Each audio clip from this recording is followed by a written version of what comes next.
Wake up. It's the Flow Show, no filter.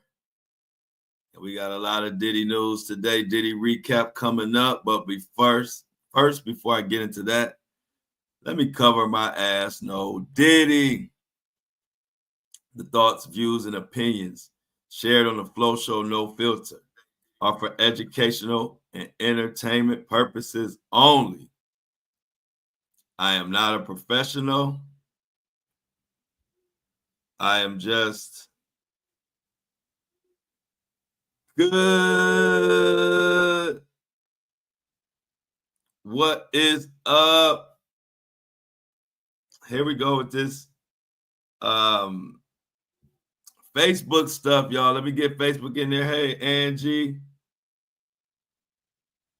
Let's get Facebook going. We having technical difficulties again. You know, sometimes Facebook is often glitching,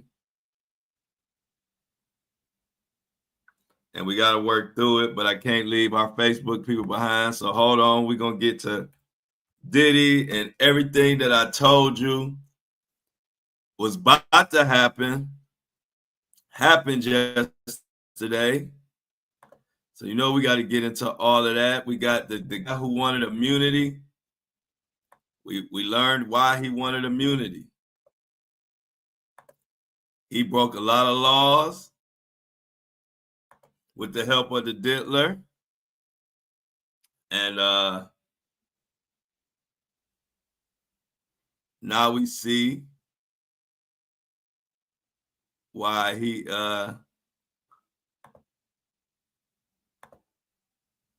what he wanted immunity for. It's a crazy day. Even somebody went crazy in the courtroom yesterday, which I don't understand. I don't understand what that was about. But we're gonna talk about all of that and then some. And you know what, y'all? I don't know what's going on with Facebook today, but it's not allowing me to bring our Facebook people in for some reason. I don't know what's going on. But if not, we're gonna have to start without Facebook. I don't understand why, but it is what it is. Y'all, that was a crazy day yesterday. A lady actually went crazy in the courtroom and started yelling profanities, and they had to kick her out.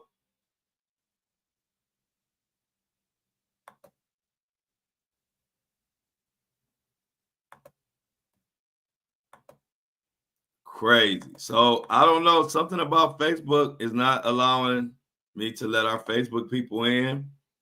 I don't know what that is about. But hey, it is what it is. Ain't nothing I can do about it. Maybe a glitch in the system. I don't know. But anyway, we shall continue. First of all, everything that I told y'all, thank you. I'll check them out. Pitiful. Diddy trial heated up yesterday with the surprise witness who was granted immunity. His name was Eddie Garcia. He was a hotel worker, and he was in the middle of a lot of that Cassie video. Now, I don't have to remind you. We all know that the Cassie video was horrific. We don't know what the issue was or how it went down, how the tape was hidden, but we know now the details. And I told you yesterday that since Eddie Garcia was testifying against Diddy on this new sex trafficking case, I told you since he needed immunity, I had a feeling he was a part of the bribery. He was a part of making sure that video was never seen again. Well, Mr. Told You So was spot on. And as usual, in this case, it was actually even worse than I thought.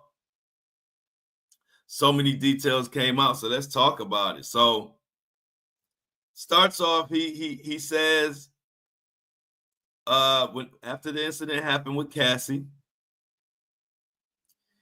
he says he got a call from Christina Courtroom. So let's lay it out. Diddy puts his hands and feet all over Cassie, drags her back to the hotel room. It's all caught on video. Diddy panics, calls Eddie. Christina Courtroom calls him, actually, Eddie Garcia. And then she puts Diddy on the phone, and Diddy tells him, Diddy tells him, hey, that footage on there, I don't know what happened. I was drunk, but if that footage gets out, I am going to be finished. And so what does he do? He asks him, he tells him he needs that footage. Diddy tells Eddie himself, after Christina puts him on the phone, that he needs that footage.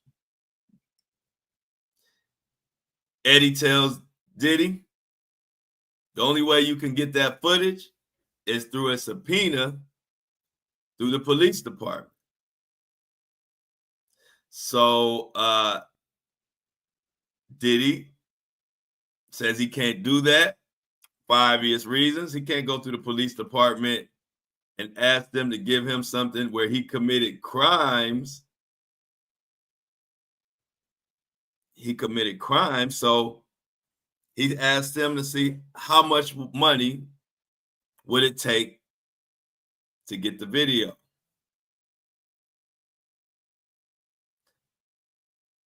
Eddie goes to his manager. His manager tells him $50,000.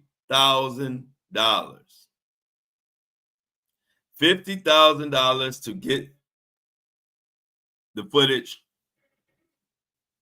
wiped away. Diddy says, I knew you could do it. I'll make that happen. Somehow there are more people involved, and that $50,000 quickly escalated to $100,000. Eddie asked Diddy, how is he going to do the transaction? Where they going to meet? Hey, good morning, Lindsay and the breakfast crew. Happy, what is it? Wednesday, hump day.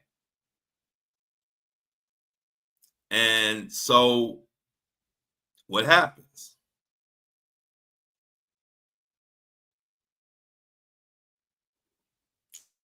Diddy arranges a meeting in High Rise in LA. Apparently, Christina's there, who, of course, we'll be hearing from, I'm sure, really soon. The security is there, perhaps D-Rock, Rubin, Roger Bonds. I don't know. It wasn't really clear exactly what security there. He described the security, Eddie did, but we don't know exactly who was there as of yet. But there were other people there, other Diddy employees. He pulls up on Eddie. Eddie has the flash drive with the information on there. And he exchanges it. Diddy has a brown paper bag of $100,000 that he gives him. He walks Eddie to his car, and he tells Eddie, don't make any big purchases. You could bring attention to it. Now, there were so many laws broken, so many RICO acts. You got bribery by giving him the $100,000. You got money laundering by doing it in cash and telling him not to make any big purchases.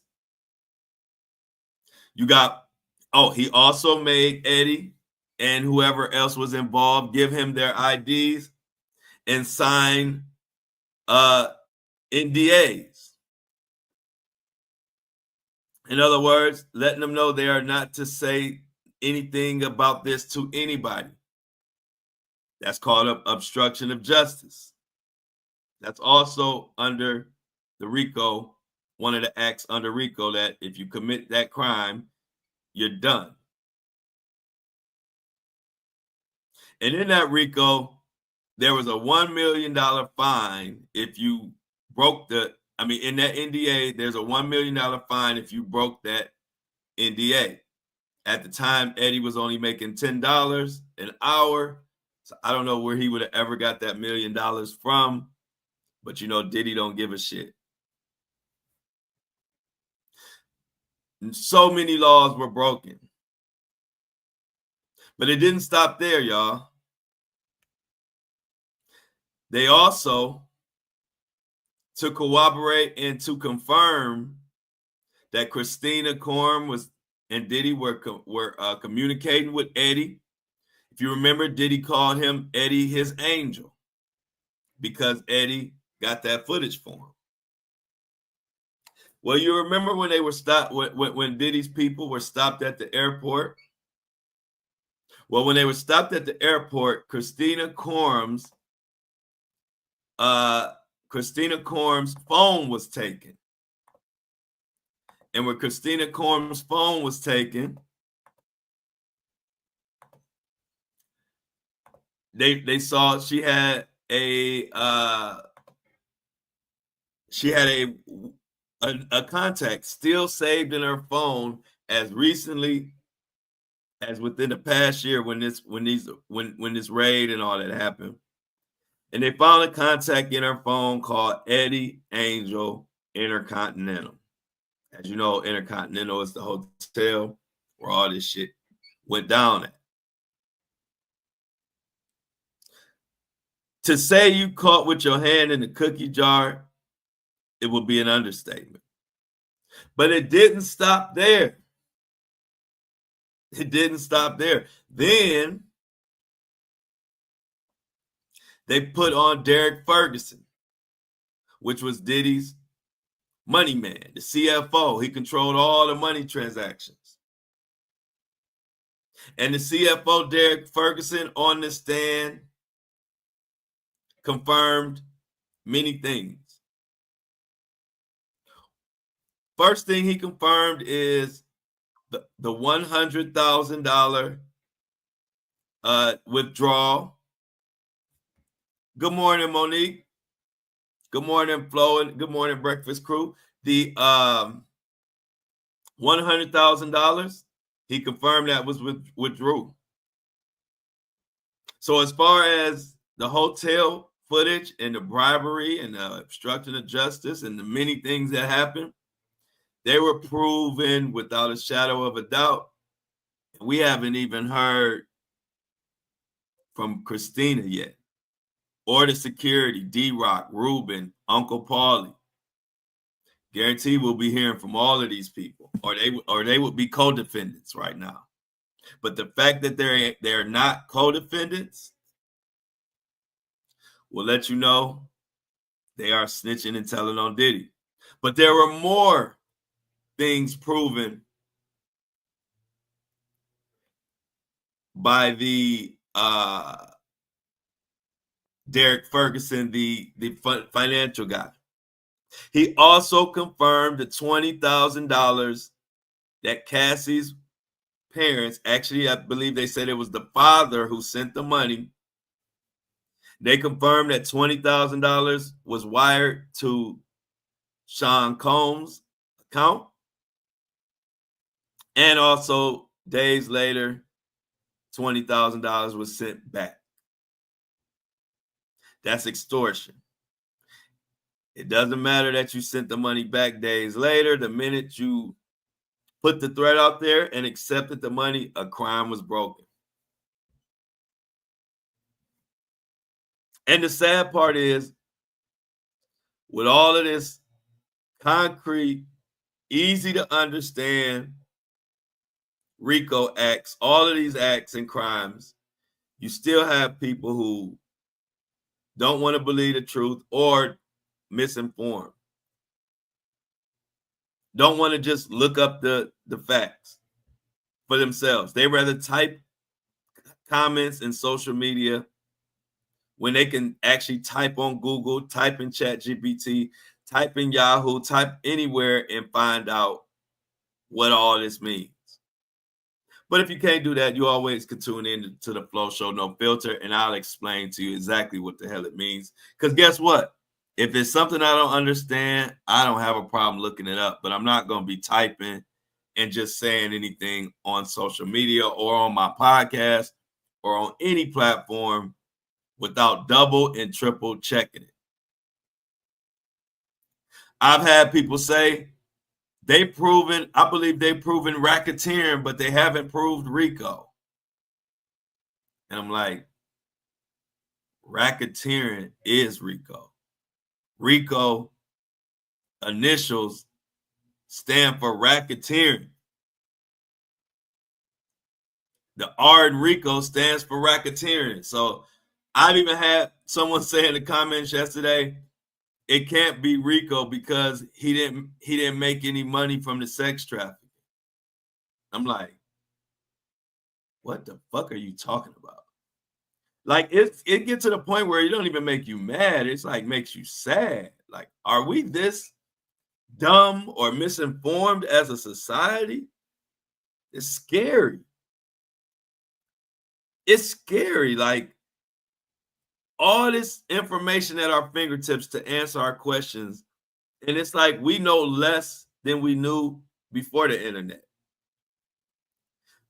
It almost seems as a society we were more informed before the internet when we should be a million times more informed now because we don't have to go plummeting through hundreds of encyclopedias looking for information.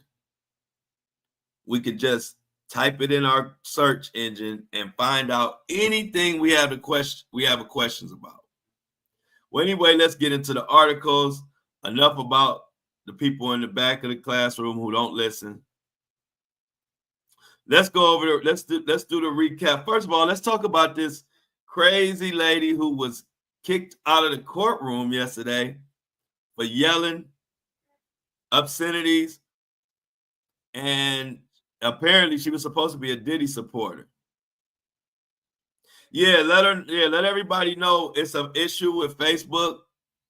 Facebook is not allowing me to share it. So anybody who's used to coming in on Facebook or whatever, if you know them, let them know. For some reason, I don't know if it's just a glitch today. I'm gonna have to look into it after we get off live and see if this is just something Facebook is doing now or if it's just a glitch for today. But anyway, this article comes from People magazine. A woman was tossed from the courtroom after screaming at Diddy, and what she said stunned the entire courtroom. A woman shouted obscenities in the courtroom during Sean Diddy trial proceedings yesterday. I told you yesterday it got crazy, and I told you it would. Right here on the Flow Show No Filter, 7:30 a.m. Monday through Friday, every day. Eastern Standard Time, I told you. After the close of this show, they were about to start singing like canaries. Whenever somebody asks for immunity before they testify, you know crimes have been committed. But anyway, the heckler was removed. This is from People magazine. A heckler was removed from the courtroom after disrupting the proceedings yesterday. Combs federal sex trafficking trial has entered its fourth week in the Southern District of New York courtroom in downtown Manhattan. The heckler, a woman, yelled Diddy and several profanities before Judge Aaron Subramanian ordered her removed from the courtroom. This is her exact words. "These motherfuckers are laughing at you." The woman yelled at Diddy, "Itty bitty Diddy." with the Tootsie Roll. She then said, "You're laughing at a black man's legacy." And then she went on to say, "Pull your gun out, ninja. I dare you." And then she was removed. They say as this whole ordeal transpired, Combs just sat in his chair. Why this didn't happen when I was there? I would have liked to seen this craziness firsthand. Reading it and seeing it in the courtroom live was probably a crazy experience. By the way, I will be back in New York on the 22nd, which is only a couple weeks away. So all the VIP Diddy customers with VIP Diddy $23 subscriptions, I will have more real-time updates coming from you straight from the courtroom. I had such a great time, and it was so informative last time.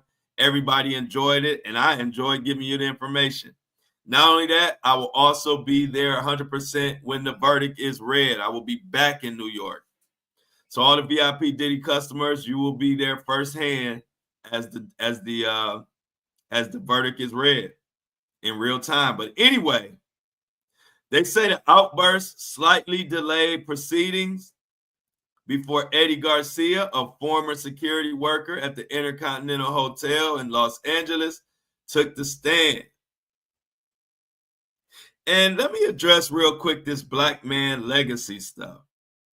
I think I'm fortunate that I've been around. I was raised by plenty of black men who are just outstanding individuals who didn't make excuses, treated women well, and handled their business. So, although I admired Diddy for his success in business, but the minute I find out you're a piece of shit, ain't no excuses for you, bro. Like, you are a foul individual, and I don't want to hear about no black legacy. We have plenty of black men who are millionaires, billionaires, who are take care of the world and take care of the community. We have plenty of them.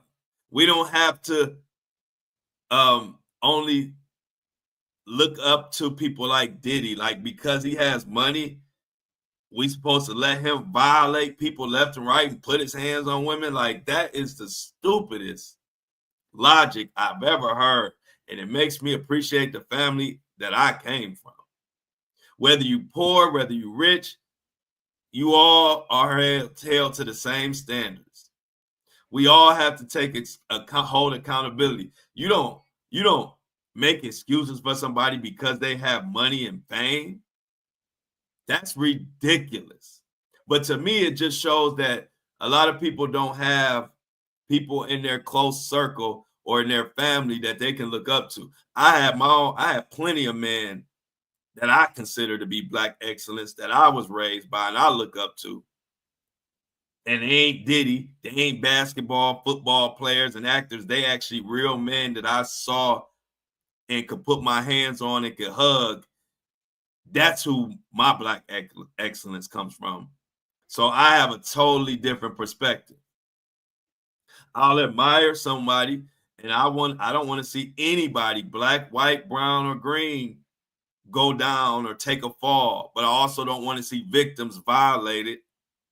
I don't want to see friends of mine, cars blown up. I don't want to see friends of mine who are women violated and sexually assaulted because you have money.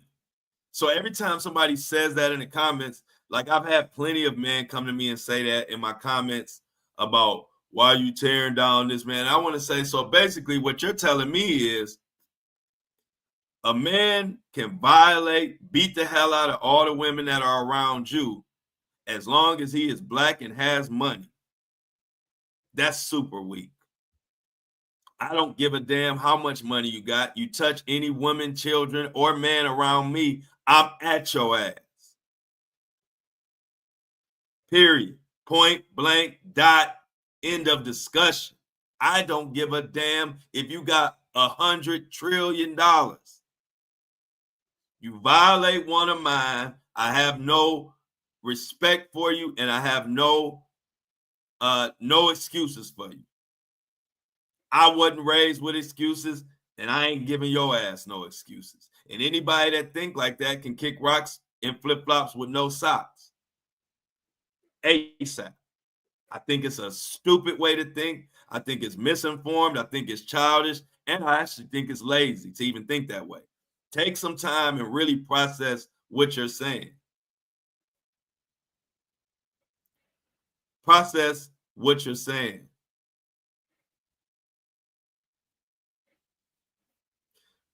Many people are misinformed about this case. It's funny how people don't even understand what's going on and speaking on it.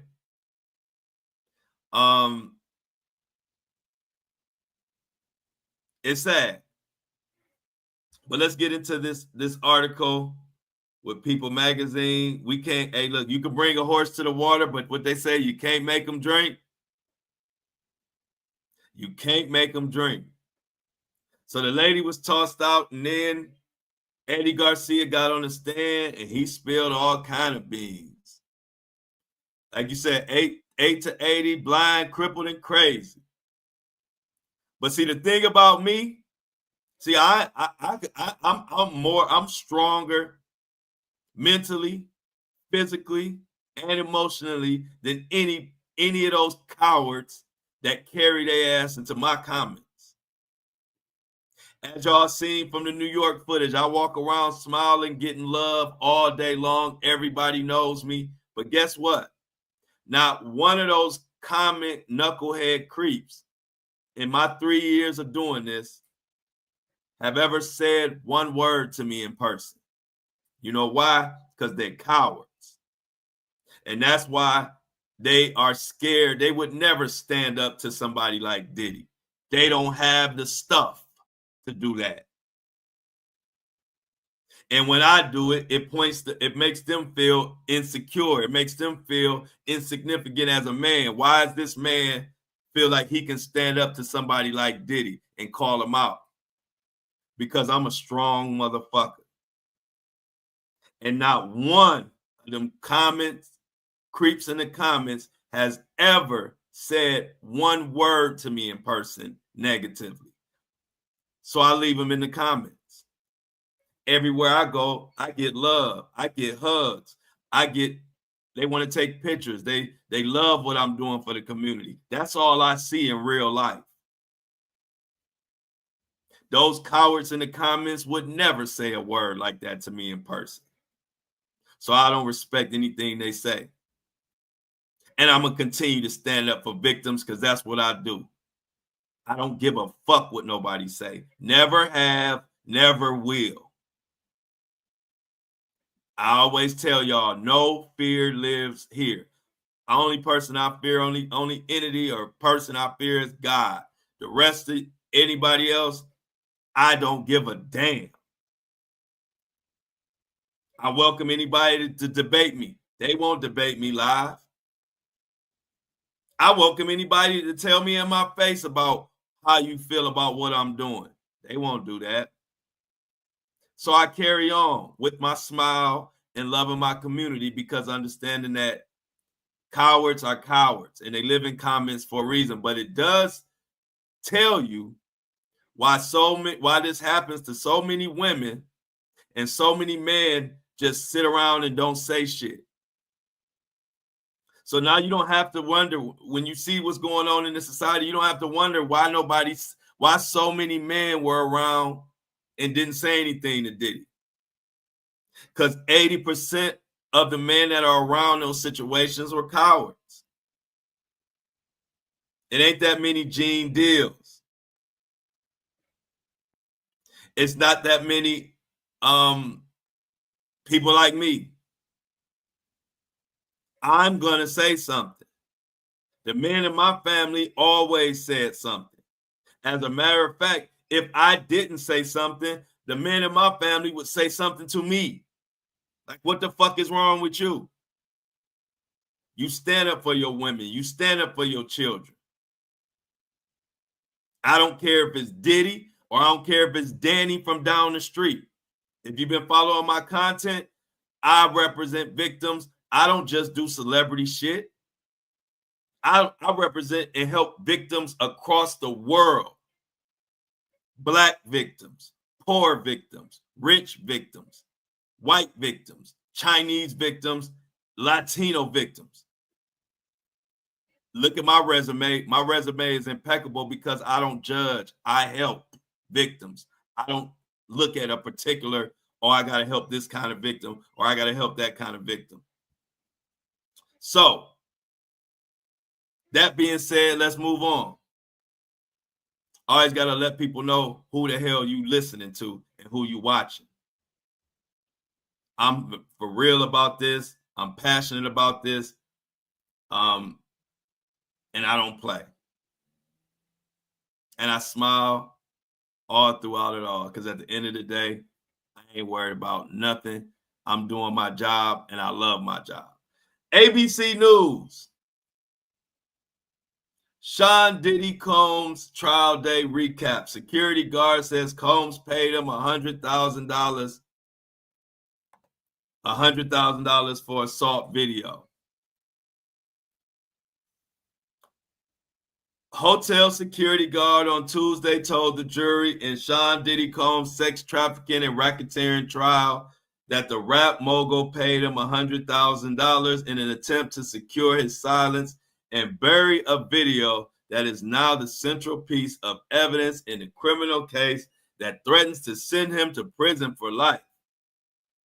In the video captured in 2016 by security cameras at the Intercontinental Hotel in Los Angeles and shown to the jury during the testimony of 3 different witnesses, Combs is seen kicking and dragging his ex-girlfriend, Cassie Ventura, a musician, who testified as the government's star witness, said she was trying to escape Combs while he was in one of his drug-filled orgies called freak-offs. When I chose to leave, I grabbed what I could and I got out, Cassie said. And then Diddy followed her into the hallway before getting to the elevators, grabbed her and threw her to the ground. As we saw, he kicked her and attempted to drag her back to the room. Combs has pleaded not guilty to the charges in the case, and his lawyers have said he takes full responsibility for the domestic violence captured in the video, but argued that the rap mogul has not committed the sex trafficking, racketeering, conspiracy, and prostitution alleged by federal prosecutors. Hey, 64 San Jose, no problem at all. I appreciate doing it. He was concerned this video would get out and it would ruin his career, Garcia testified. According to Garcia, Combs said he would take care of him. And we all know he ended up giving him $100,000 and calling him his angel. Now, when the video was obtained by CNN last year, it led to Combs having and offering a public apology. Y'all remember the crocodile tears from Mohawk Diddy? He said he truly was sorry for his conduct and sought professional help after the incident. Prosecutors have argued that Combs' $100,000 payment to Garcia was a bribe and one of the underlying crimes at the heart of their allegation that the hip-hop superstar is guilty of racketeering conspiracy. Racketeering, let me stop real quick. Racketeering conspiracy. A lot of people don't understand that conspiracy. It's just to conspire. People are looking for hardcore mafia evidence for RICO when that's not what conspiracy is. Conspiracy is, in short, is to conspire. lot of these crimes don't even have to be carried out. If you just speak about it, if you just plan it, technically, that falls under racketeering conspiracy. So many people don't understand that. I told you, unfortunately, I have a lot of friends who have been through the system and they have gotten conspiracy charges. And they have explained to me, on top of me researching it, on top of me looking it up and talking to attorneys myself. If you're one of the Diddy VIP customers, you see I've had attorneys talk on my platform and explain things. See, I don't mind asking people who are experts or who are professional and may understand some things I don't understand. And that's how I learn. But you cannot be caught with anything in your hand. You can have, your hands can be completely clean and you can still catch a conspiracy charge. That is the thing with conspiracy that people don't understand. That it's not about hardcore evidence on your hands. People don't understand that. Like I said, I've had friends who didn't touch anything, didn't have any proof, didn't have any evidence. They didn't touch anything. They didn't talk on the phones. They didn't touch any drugs. They didn't do any of that.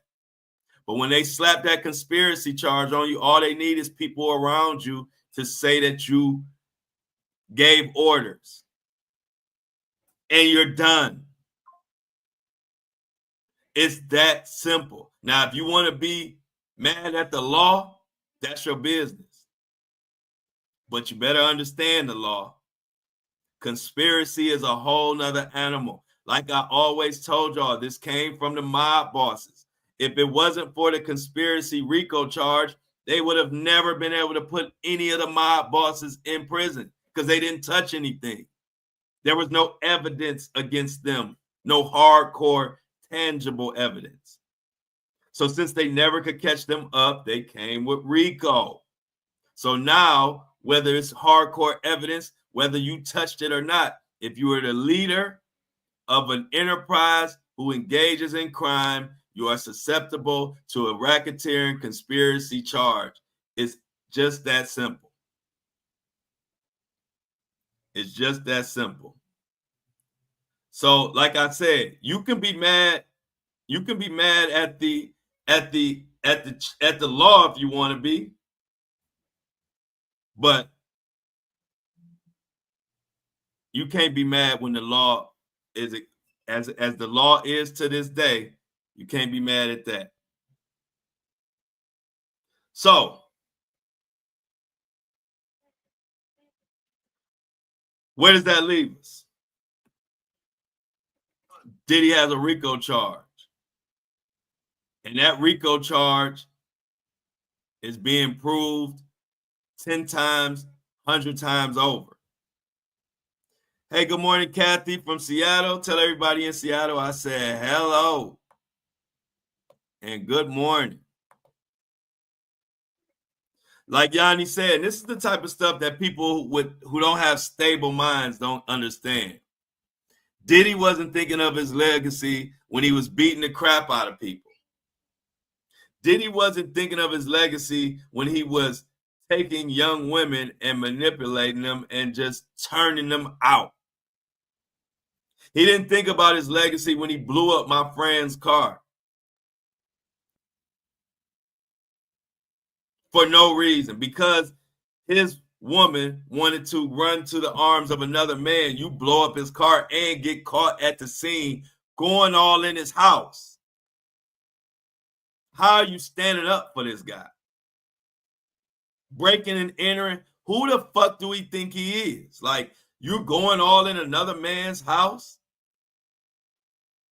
How would Diddy feel if somebody did his twin daughters or any of his daughters the way he did Cassie? Would he stand up for them and say, don't tear down this black man, or don't tear this man down? Come on, that's bullshit.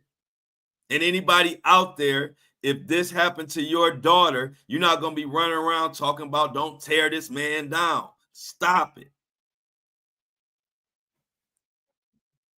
But see, in this society, most people they don't have any compassion for their fellow man. They can't put themselves in that person's shoes and say, you know what? If that was my daughter that somebody beat the hell out of, would I feel this? Would I stand up for that guy who beat the hell out of my daughter? No, you wouldn't. Nobody would. It makes me sick.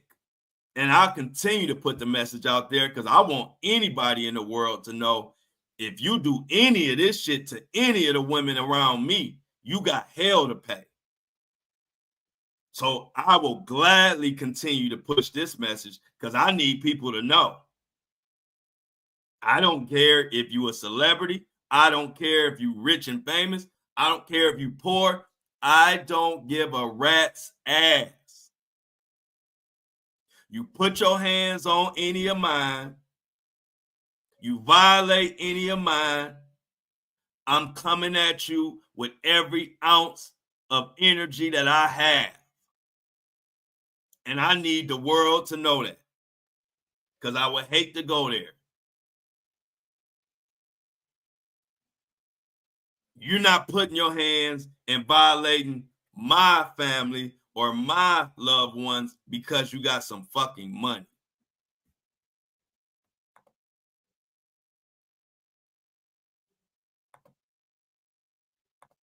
At all.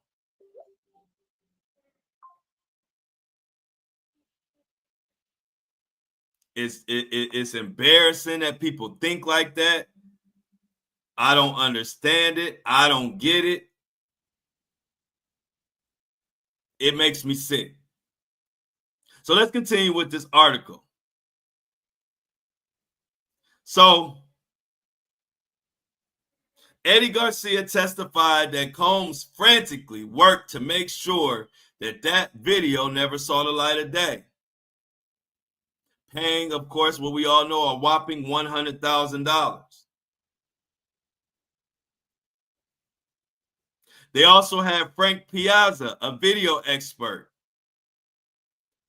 He's expected to be the first witness, followed by Brianna Bongolan.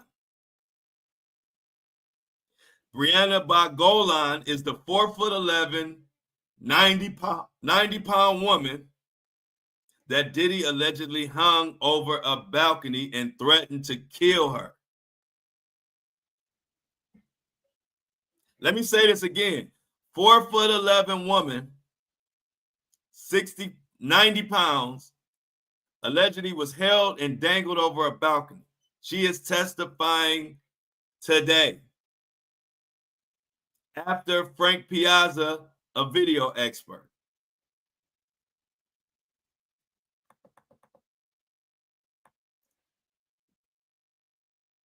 Now, how many women have to get the hell and the crap beat out of them before people get it through their head?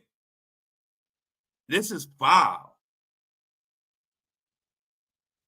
And I know that if there are any women around those men saying this crazy shit, I know they feel unprotected. I know any women around these men making excuses for a monster that is beating the hell out of multiple women in this case so far. One of them that we actually caught on video. I know the women around them, I feel bad for them because they have no protection. Because basically that man is letting the world know, those men are letting the world know, if you got money or you famous, you can beat the crap out of the women around me and I ain't going to say nothing. Sad. Extremely sad. But we are going to hear from another one. We're going to hear from another one, the fashion design. A woman who was just coming to work with Diddy on his fashion clothing line. And Diddy was in turn supposed to help her with hers. Next thing she knows, she's dangling over a damn balcony. I ain't never seen nothing like this. This dude is ridiculous. But another woman who is being called Jane Doe, is also expected to testify today, this afternoon. And this woman, check this out, y'all. I need y'all to listen in. I'm so mad that for some reason Facebook is not allowing our people to get in, because this is a good one today. I don't know what the hell happened to Facebook and why it's not allowing me to let them in. I have no clue what the heck is going on. But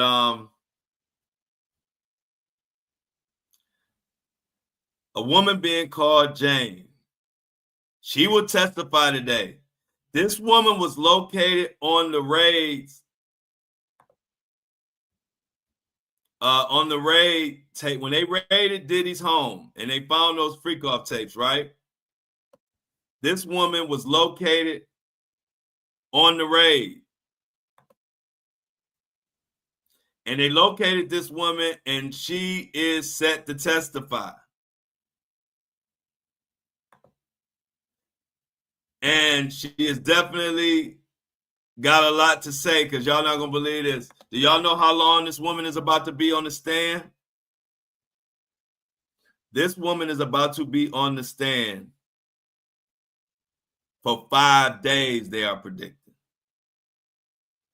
5 days? What the hell does she know? What does she know? What does she know that's going to have her on the stand for 5 days? And you're going to still have people defending Diddy. Jackie Burns says he hates women because he wants to be one and wants access to men. Yeah, let me tell you something about that, because I thought this was interesting. So Cameron, real quick, before I finish talking about this lady who will be testifying, who is apparently either she lives overseas or she will be heading overseas after she testified. But y'all remember the Punisher? Well, the Punisher was on Cameron's, if you know Cameron Mace, their show.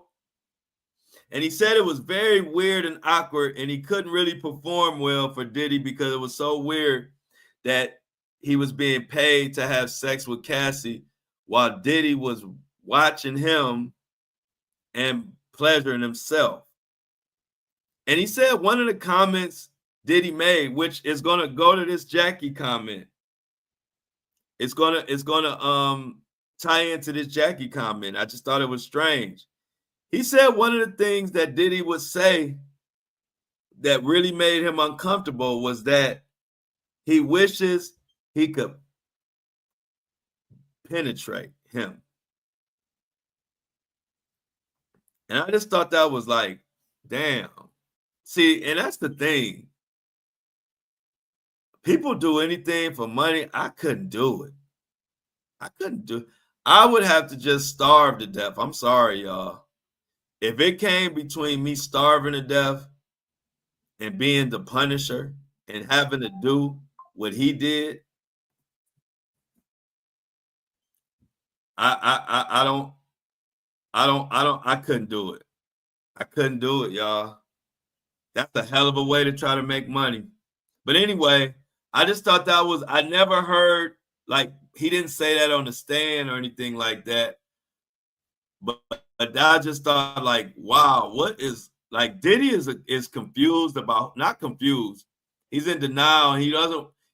I think one of his biggest problem is he can't be what he really wants to be.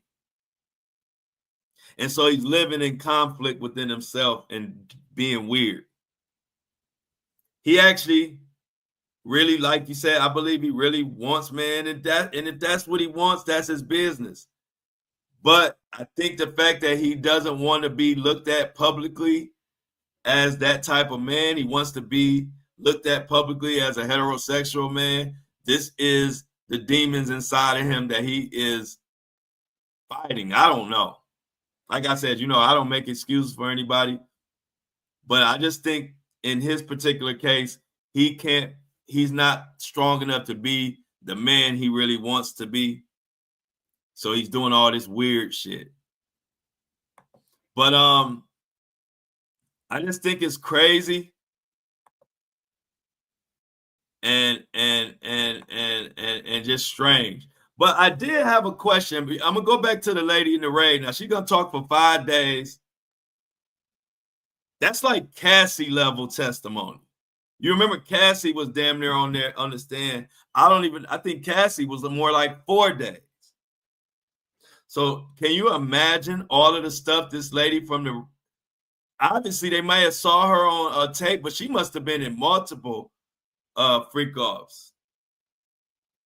She must have been in multiple freak offs.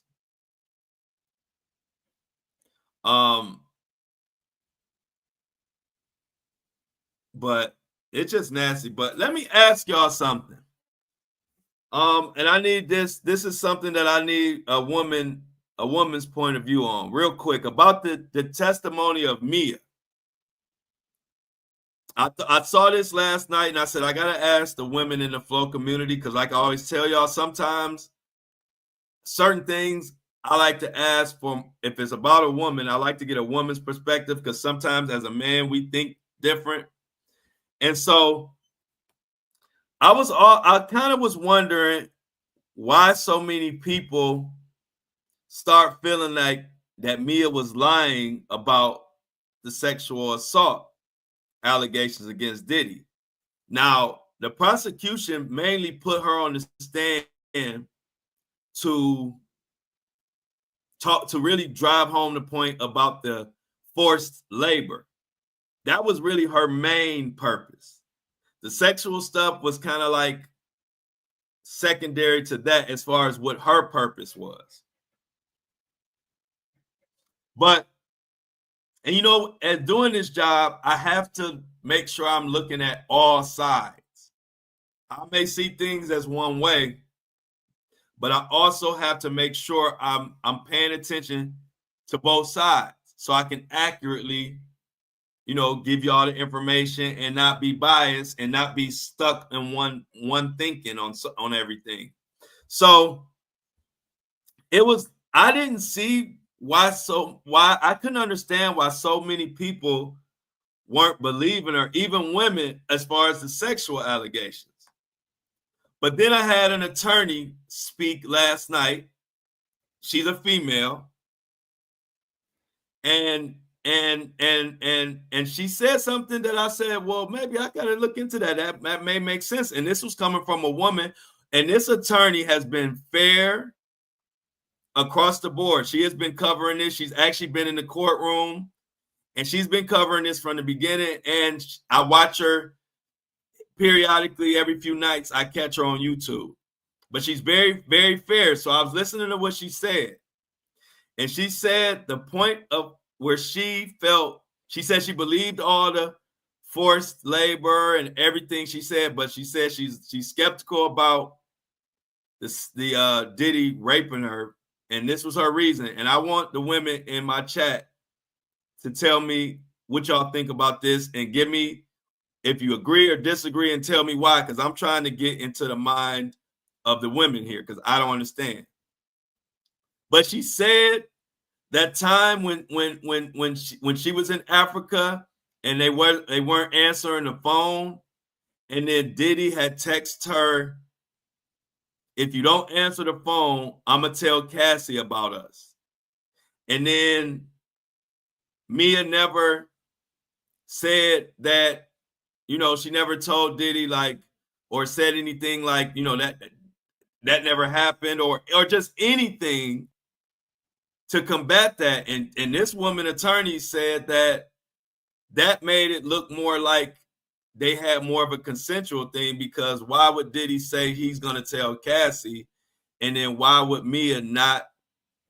I understand she was scared, she said, but why would Mia not say something, not even to the court, as far as to say, I was going to tell them that we didn't, that how would you say that, and you forced me or whatever. And she added to the fact that if Mia,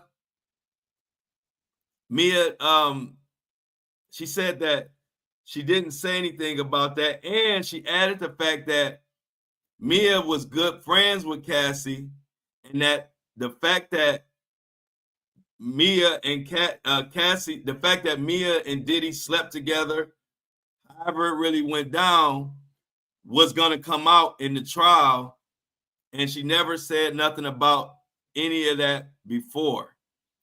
And so I would like the women who could add some insight and give me reasons of why. But I honestly thought, like, okay, well, if a lot of people are thinking like that, then maybe that helps me understand why so many people, because I could not understand why so many people, including a lot of women, kind of were looking at the sexual part of it skeptical.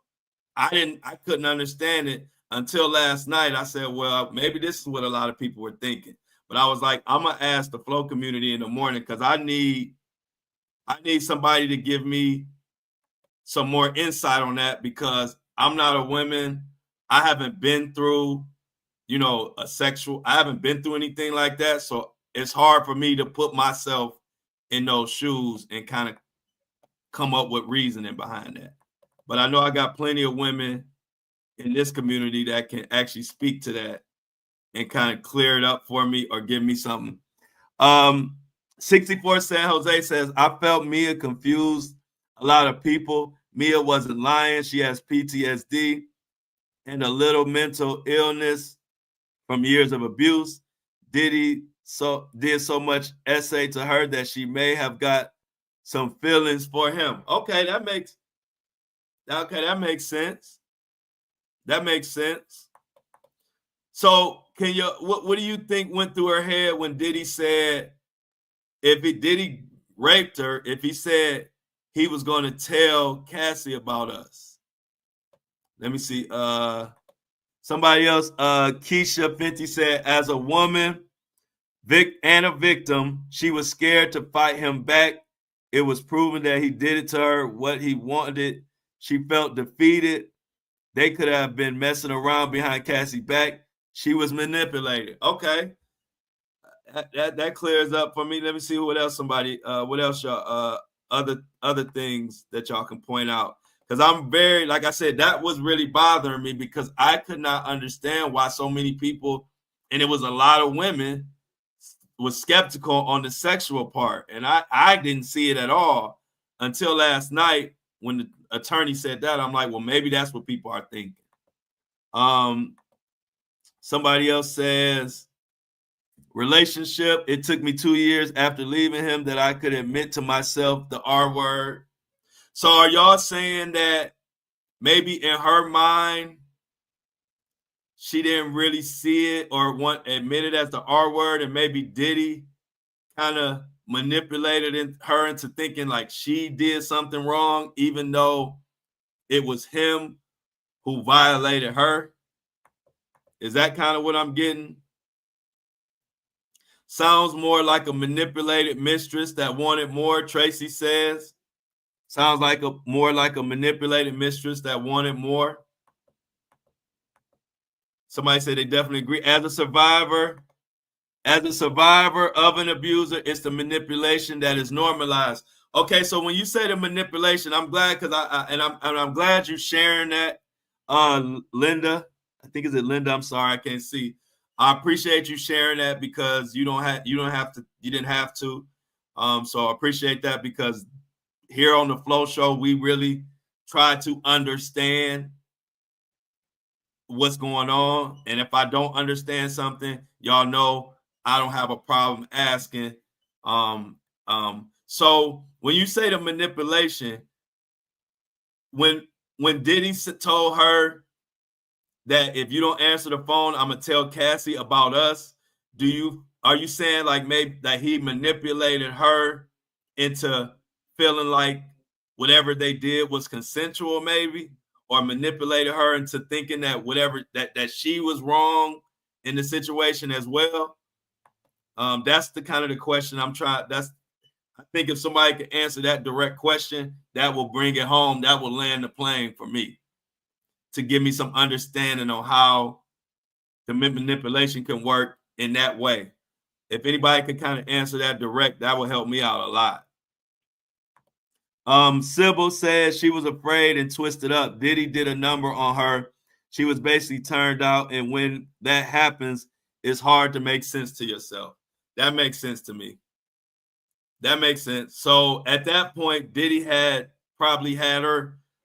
You saying that Diddy had her so manipulated and brainwashed that she actually thought she did something wrong, or that she wouldn't want him to tell Diddy that anything, that tell her or tell Cassie that anything had happened.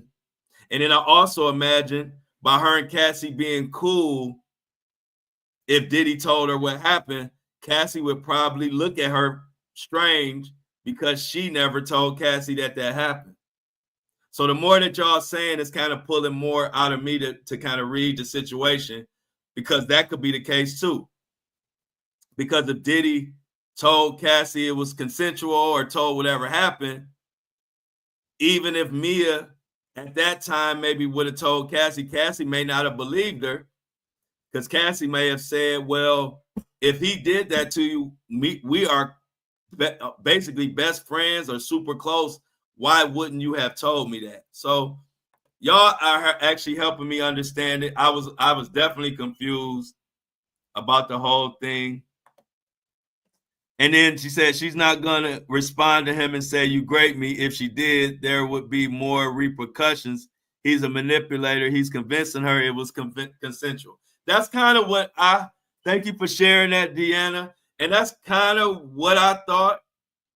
But by me not being a person that has been in that position and me not being a woman, I didn't want to just assume that because I didn't quite understand it. But my first thought was that, well, maybe he manipulated her into convincing her that it was consensual. But I like I said, I needed to hear from some women on that. Like I said, I know a lot, I research a lot, but some things, especially when it comes to women, I just always feel like it doesn't hurt to ask actual women, especially women who have been through it. Yeah, I'm definitely familiar with the Stockholm Syndrome. Keisha, thanks for sharing that.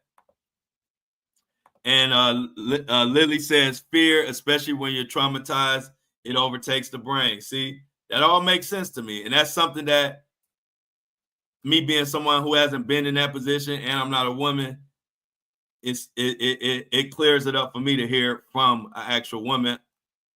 I wouldn't know that.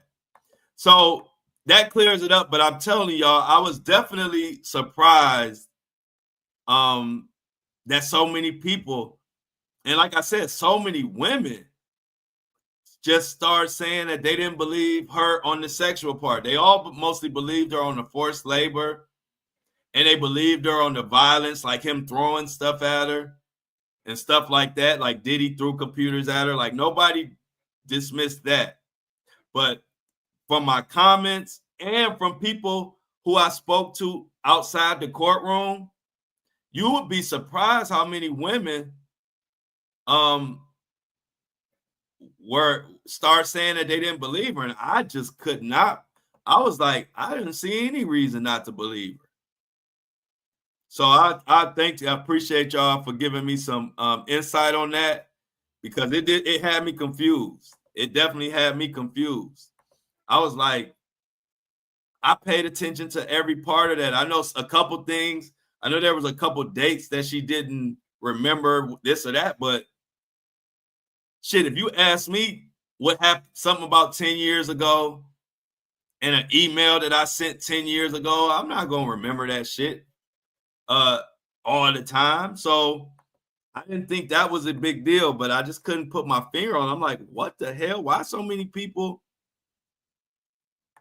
Amanda says abusers cut you off from your support system so they can tear you really down and replace it with their own.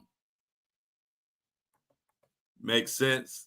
Makes sense. So it was just a lot of manipulation, and I definitely understand it, and I was definitely confused as to why so many people weren't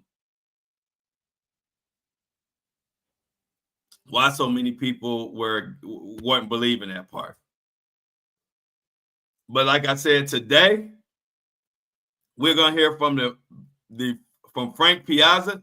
Now he's a video expert, and I appreciate everybody for chiming in on that, because I was definitely confused. I was confused when so many women started claiming they didn't believe it. And I was confused more when that attorney said that when Diddy said, I'm going to tell Cassie about us, to her, that made it sound like it was consensual. And the fact that Mia didn't say anything back. But before that attorney said that, I was there in the courtroom when that was said. And the first thing I thought is she didn't say anything back because she was scared. So, I mean, that was my initial reaction to that. That's why it never held weight to me to make me think she was lying. But then when like I said, when the attorney said that, and then so many other women were saying it, I'm like, well, shit, what am I missing? This is definitely all sad and heartbreaking. But I was definitely like, what did I miss? Like, I don't understand. So thanks for everybody who chimed in on that. It was definitely statements that needed to be said, statements that needed to be heard, because for those who don't understand, you got some people in here who actually have went through it, who have actually been victims, who are actually women, who can speak on it better than a lot of people who are speaking on it.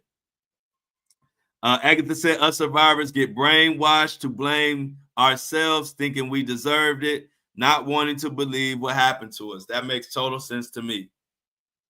And that's kind of when she first said, when that incident first came and I was in the courtroom, that was my initial reaction. My initial reaction, I remember when it was said on the stand. I remember when it was brought up. And I said to myself, well, of course she's not going to say nothing back. And she probably just went with it because she's scared. That was my first initial reaction. But all these other women saying different things, I'm like, well, let me ask some people, because maybe I'm missing something. Maybe I missed the boat on that one. But thanks a lot for everybody that chimed in on that. Definitely it needed to be heard and it needed to be said. Now, Christina Courtroom. So let me explain a few things too. This is a one-man RICO because all of the employees who participated in this have took proffers, have took deals, have agreed to testify against Diddy. That is why this is a one-man RICO. This is another misconception that people have. They like, well, how can you have a RICO? You can't have a RICO with just one man. So you think the whole federal court, the judge, Diddy's lawyers, the prosecution, you think they don't know that? You think all this would be going on and they would be having a one-man RICO that you're not allowed to have? Like, people just say shit and don't think. You think the courts, the judge, even Diddy's own attorneys don't know that? You don't think they would have brought that up? You don't think they would be in their opening argument saying, ladies and gentlemen of the judge and jury, we can't have a RICO because there's only one man and there can't be one man in a RICO? You don't think they would say that if that was the case? This is a one-man RICO because all his co-conspirators who are listed in the indictment, if you read the fucking paperwork, all the co-conspirators have flipped. Now, another question I want to clear up that a lot of people have had. Why isn't Christina Courtroom or the security or the hotel, why aren't they being held accountable? They should get the same time as Diddy. The reason why they're not being held accountable because they signed deals and they agreed to tell everything they know about this criminal enterprise known as Bad Boy Entertainment, ran by Sean Diddy Combs. So like I told you, all these names you're hearing, you will see them testify. You will hear them testify. But they are building up to the most impactful witnesses. Christina Courtroom being number one. She was Diddy's number one right-hand woman. She helped him carry out all the freak-offs, line up all the baby oil, the Astroglide. As you heard in this testimony, she is the one that reached out and lined up Diddy to get the tape and get the footage. So Christina has definitely took a deal. Another name that you heard, D-Rock. You've heard D-Rock reaching out to Mia. You've heard D-Rock reaching out. Steph says KK, meaning Christina Courtroom, was Diddy's fixer, his handler. Basically, she made the girls trust her and she did the dirty work to keep the peace. She is complicit and needs to be held accountable. Yep, Steph, she signed a deal. So she's getting immunity like everybody else to testify and tell everything she knows against Diddy. So a lot of people didn't understand that and understanding why it seems like everybody's getting away with it. They're not. Diddy just didn't sign his deal. Diddy could have took a plea deal as well. But they were going to give him, what the rumor is, 15 years. And Diddy didn't sign his deal.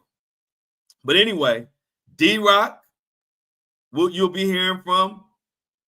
Uncle Paulie, if he's still alive. I haven't heard anything from Uncle Paulie. What his real name is, Paul Alford. Who else? Oh, Ruben, the security. You're going to hear from him. These are all the last witnesses because they are the ones who enabled and helped Diddy directly carry out these crimes. If you recall, I remember, if I remember correctly, it was Ruben who went with Diddy to Kid Cudi's house and went rummaging through his shit and did something to the dog, where the dog was traumatized.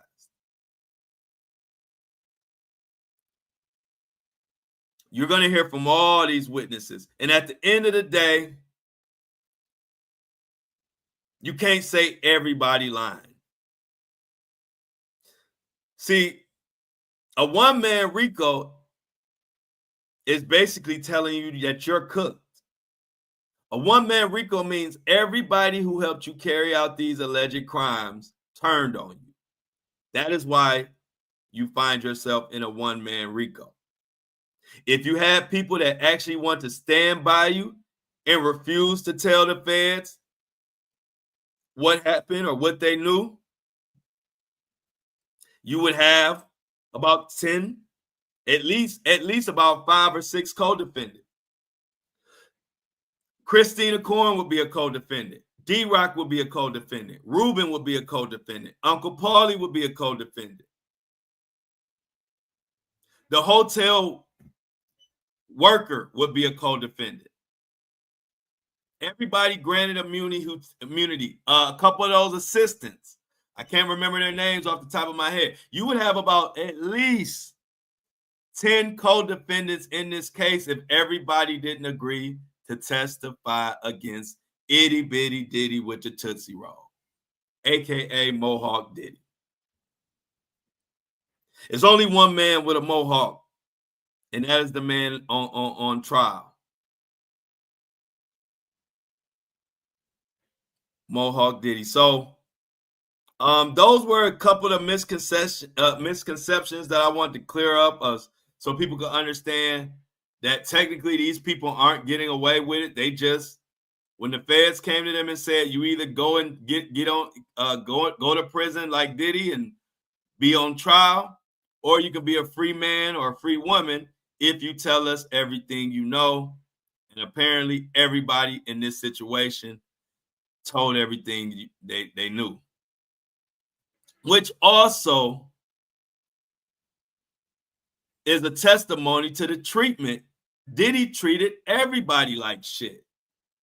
Why you think nobody is standing by this guy? Because at the end of the day, everybody that was around him was only stomaching him for his money. It was a job, it was a fame, it was prestige. But nobody was around him because he was a great guy. Because if people were around him because he was a great guy, they wouldn't be so quick to take deals and tell everything they know.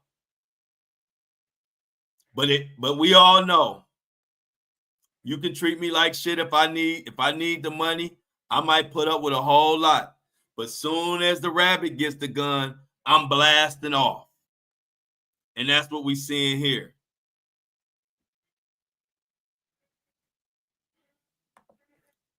Somebody said, whatever happened to all the CEOs that stepped down from their positions? Imagine the crimes they've committed. Yeah, everybody has committed crimes, but the thing is, we got one man on trial right now who has actually been found charged.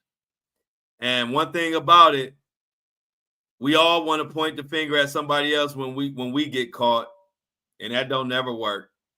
If they catch me up in a crime, of course I'm gonna want to point at all the other crimes other people have got away with. But as we grew up as kids, when we went to punish our kid, I give you an example. My son got caught doing a water fight in school when he was a kid. And the first thing he told me was, he started telling me about what the other kids were doing. Guess what? As a father, I don't give a damn what the other kids were doing. You're going to be held accountable. What the other kids did don't have nothing to do with what you did. Their karma will catch up to them whenever it catches up to them. And I just say that to say, other people's crimes is no excuse for this man's crimes or anybody's crimes. If that's the case, we wouldn't hold anybody accountable, because there's always other crimes being committed. There's always other people getting away with crimes. Look, Diddy got away with his crimes for 25, 30 years. It took 30 years for them to catch up to him. So all of those 30 years, he was getting away with his crimes. So if we're gonna, use other people's crimes as excuses to excuse this crime, then we might as well shut down the whole court system and just make it a free for all for everybody. Because everybody's there, you're always going to be able to point the finger somewhere else. Unfortunately, I don't make the rules. These are just the rules that this is the life we live. This is the life that that chose us. And one thing about me, I covered Epstein, I covered Diddy, I've covered racist cops, I've covered prejudiced racist people who have unalived Latinos just for being Latino. I'm the most fair and firm media person online. There's not a demographic I haven't went hard for on my journey. Whether you're celebrity, whether you're a poor person, whether you're black, white, Asian, whatever you are, you can check my background. I've stood for you because I stand for what's right, and I stand for victims. I don't get caught up in your title or what color you are or how much money you got. Don't none of that. My eyes only see victims and perpetrators. That's all my eyes see. And I'm glad that my family raised me like that. And I'm glad that I do see things the way I see them, because it doesn't hold me in no box where I am just judging someone off of what they got and how much money they got, or if they famous, or if you're black, I'm just gonna let you just run amok and violate me and violate my women and children. No, no, no, no, no. Everybody knows I stand strong for my people. That's no secret. That's why I took my ass to Mississippi with no security and called out all those racist cops when nobody else wanted to. Fuck being in the comments. I was right there on the front line. Wasn't none of them knuckleheads in the comments in Jackson, Mississippi, when I was there on the news with my face, letting everybody in the world know what the hell was going on. And at the same time, I'm going to always stand up for my people. That ain't no secret. On the Flow Show No Filter, we help and amplify victims. It's that simple. The world makes it more complicated than it has to be. You have victims, you have perpetrators. That's it. I don't give a damn about your money. I don't give a damn about none of that. Victims, perpetrators. That's it. It makes life really simple for me.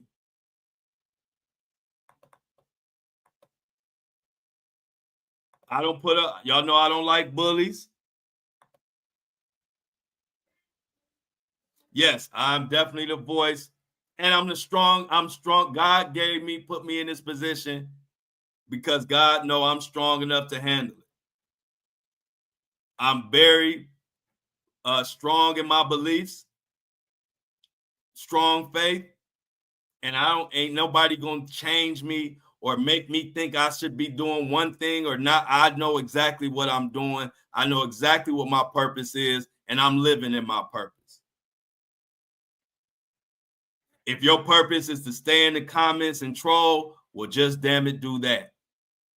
Because I'm going to really be on the front line, and I'm going to really be helping and amplifying victims forever.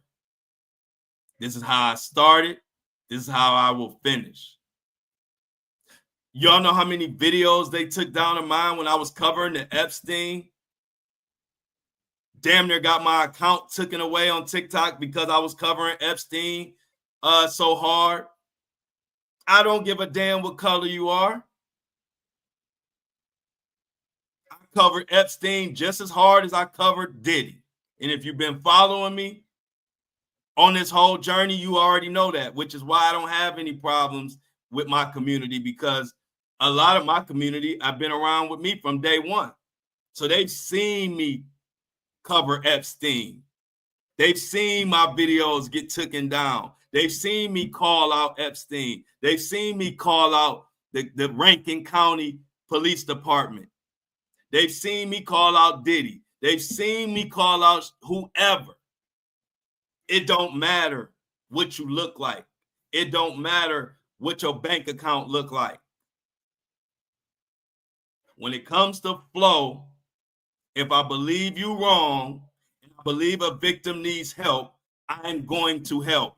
Simple as that. I don't complicate things. I'm a simple person that likes to simplify things. And so when I look at it as amplifying victim voices, that's exactly what I do. I don't say, let me amplify victim voices, and if they got a certain amount of money, I do them like this. And if they look like this, I do that. And if it's a celebrity, I got a different rule for them. Nah. Same rules apply for everybody involved. And this thing is glitching, y'all. So whoever just sent me a super chat or a super sticker, for some reason I can't see it. But I definitely appreciate it. I definitely appreciate it. And if I could pull it up, I would thank you for it. But today the computer is glitching all kind of different ways. Sending love and prayers to everybody out there who has been a victim or been victimized. I'm sure this trial is triggering for anybody who has been a victim of sexual assault, a victim of forced labor, a victim of any of these horrific crimes that we are seeing before us. So shout out and prayers to y'all. I know this is difficult. I've heard from plenty of victims that this is almost like reliving their trauma all over again. So hearts are with y'all. Also, more Diddy news. More people that will testify in the future that we're looking at. We got a marketing person. I believe his name is Haley or something. He's going to be testifying. And we don't know what he's going to speak to. We still don't know if Michael Myers will be called. If you remember, Michael Myers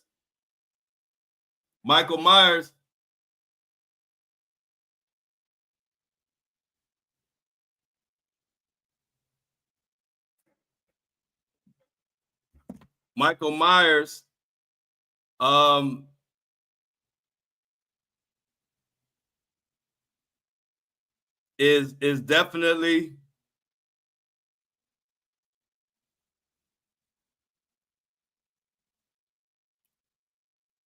going to be called.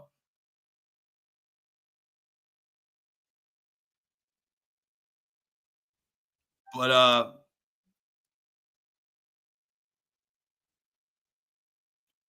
definitely we're going to have a talk. I just got some crazy news, y'all. I'm gonna have to stop it here.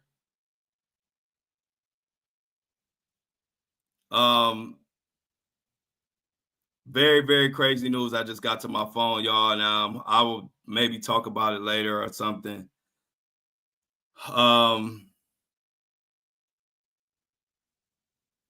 Yeah, just got some crazy news, y'all. I'm gonna have to stop the show right here, and I will let y'all know when I find out more. But it's not about the case; it's something personal. So, much love to everybody out there. I